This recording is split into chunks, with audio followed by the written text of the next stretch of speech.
welcome to the Not So Traveling Introvert. Today I want to talk about people or client-facing jobs.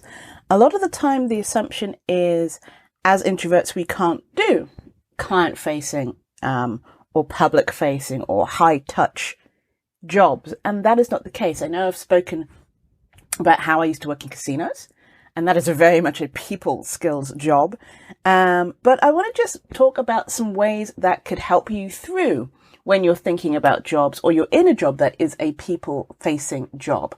So one of the things that I talked about was the fact that even though the casino job was very people-facing, we got breaks on a regular basis. So that was one of the reasons why that job was a really good fit for me, was because I got a lot of downtime in between the people-facing time. And most jobs have that cadence. There are very few jobs where you are facing and dealing with people all the time. And even if that is the case, there are ways of finding those moments of solitude within that help you recharge.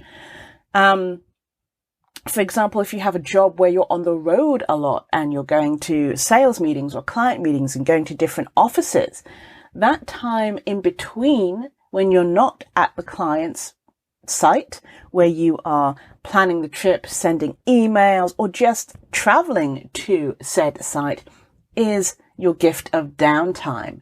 That's when you can go ahead and recharge and think things through and gain second wind or third wind. So you might have 5 meetings a day, but in between, and that might just be like a busy period of the month. A lot of people have a cadence with their jobs where the start of the month is really busy or the end of the month is really busy, but the middle 2 weeks are not as busy. Use those middle weeks and block out time to do focused work and recharge work. Every type of job has a cadence, and it is for you to find that cadence and make it work for you. For example, and that's like one of the things that you need to think about when you're thinking, oh no, it's a people-facing job, I can't do that. That's not necessarily true. It's just finding a way that works for you. Now, say you're in a sales role. And a lot of people, when they think about sales roles, are like, you have to talk all the time and you have to go ahead and schmooze. And that's not necessarily the case. A lot of the times it's a lot of emails. A lot of the times it's just listening to the other person, figuring out what their specific wants are, what their pain points are, because they can be talking about one thing, but really what they need help with is something else. So one thing that you can do to help you get through that or figure out what works for you is to role play.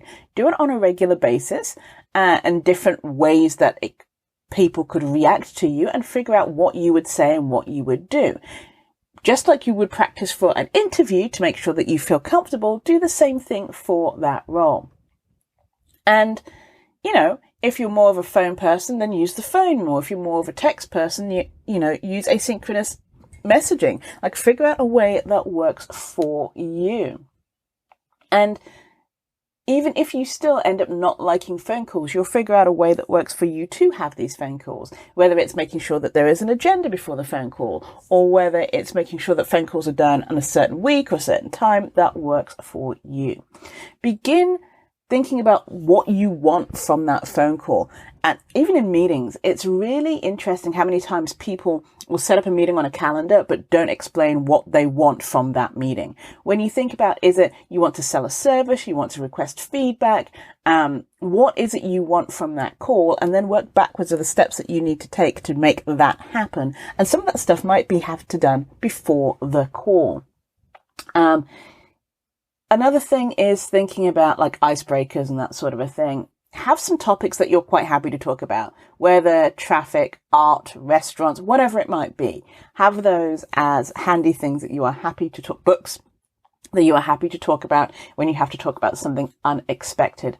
And don't forget, you can't control everything, and that's okay, because you learn along the way.